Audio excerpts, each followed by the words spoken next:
Hello friends, welcome to my channel Kitchen with me. Kitchen with me তে আজকে আমরা কুমড়ো ডাঁটা দিয়ে একটা নিরামিষ রেসিপি তৈরি করব। তার জন্য আমাদের এখানে লাগবে ডুম ডুম করে কাটা কুমড়ো, সঙ্গে কুমড়োর ডাঁটা,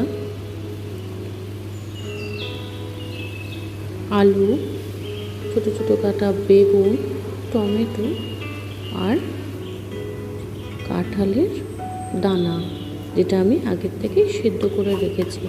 এবার কড়াইয়ের মধ্যে অল্প করে সরষের তেল দিয়ে আমরা বেগুনগুলোকে সামান্য নুন হলুদ দিয়ে কড়াইয়ের মধ্যে ভেজে নেব।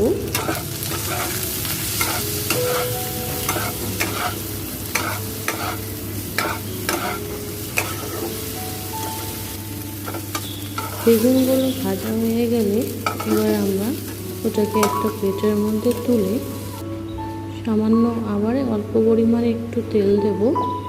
এবার আমরা কেটে রাখা কুমড়োগুলোকে কড়াইয়ের মধ্যে দিয়ে সামান্য নুন আর হলুদ দিয়ে কুমড়োটাকে ভালোভাবে ভাজা ভাজা করে নেব।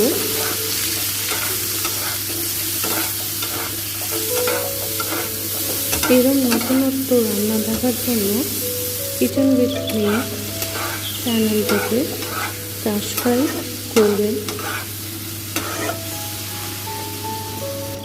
কুমড়োগুলো ভালো করে ভাজা হয়ে গেছে, এবার আমরা কুমড়োটুকু তুলে নেব। এবার ওর মধ্যে যে অল্প পরিমাণে তেল ছিল তার মধ্যে আমরা সিদ্ধ করা কাঁঠালের দানাগুলোকে একটু ভাজা ভাজা করে নেব।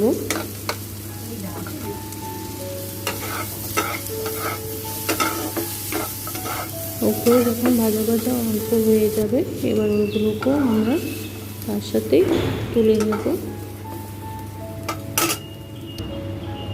কড়াইয়ের মধ্যে একদম অল্প পরিমাণে তেল দেব, তার মধ্যে একটা তেজপাতা ছিঁড়ে, দুটো শুকনো লঙ্কা আর 5 ফোড়ন দেব।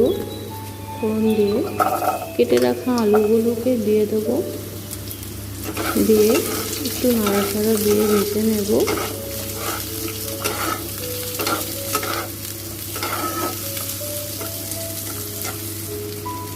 এবার ওর মধ্যে কেটে রাখা কুমড়ো ডাঁটাগুলোকে আমরা দিয়ে দেব, দিয়ে সুন্দর করে একটু ভেজে নেব।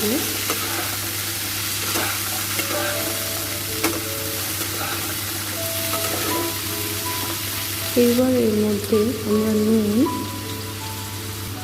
হলুদ, লাল লঙ্কা গুঁড়ো, জিরে গুঁড়ো, আদা আর কাঁচা লঙ্কা পেস্ট 2 চামচ দিয়ে দেব। দিয়ে আবার ভালো করে নাড়িয়ে চাড়িয়ে মশলাটাকে মিক্স করে নেব।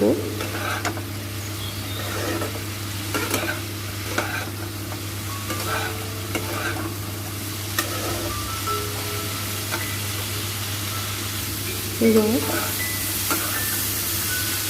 এটাকে লো ফ্লেমের মধ্যেই আমরা একটু ভাজবো, যাতে যে জলগুলো সবজি থেকে জলগুলো ছাড়বে সেগুলো যেরকম শুকিয়ে যায়, মশলাটা ভালোভাবে ভাজা ভাজা হয়ে যায়। ঢেকে ঢেকে আপনারা ভাজতে পারেন। আমি লো ফ্লেমে দিয়ে সুন্দর করে ঢাকা দিয়ে একটু ভাজা ভাজা করে নিয়েছি, তাতে ডাঁটাগুলো অল্প সিদ্ধ হয়ে গেছে আর আলুগুলো তাও না। এবার এর মধ্যে একটু জল অ্যাড করব, জল দিয়ে ভালো করে ঢাকা দিয়ে আমরা ওটাকে একটু সেদ্ধ করে নেব।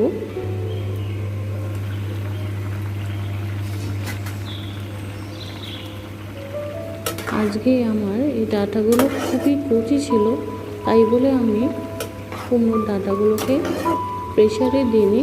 যদি আপনারা আনেন আর তাদের যদি শক্ত থাকে ডাঁটাগুলো, তাহলে সামান্য একটু প্রেসারে সিটি দিয়ে তারপরে এভাবে রান্না করব।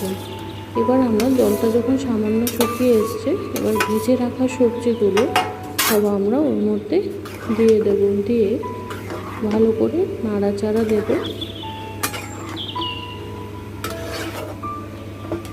ভালোভাবে নাড়াচাড়া দিয়ে আমরা ঢাকা দিয়ে দেব। ঢাকা দিয়ে যখন ফুটে যাবে ভালো করে আবার একটু নেড়ে চেড়ে নেব। দেখব জলটা যেরকম ভালো করে শুকিয়ে গেছে নাকি।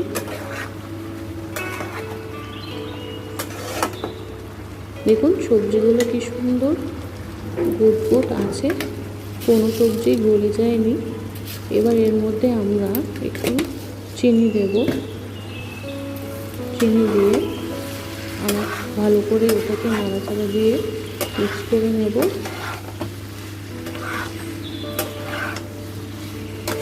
দেখুন রান্নাটা কি সুন্দর মাখা মাখা হয়ে গেছে, আর আমার সবজিগুলো একটাও ভেঙে যায়নি। উপর দিয়ে আমি সামান্য একটু ঘি দিয়েছি, আপনারা চাইলে দিতেও পারেন অথবা না দিলেও কোনো অসুবিধা নেই। আমার রান্না রেডি হয়ে গেছে, এবার আমি তুলে নেব।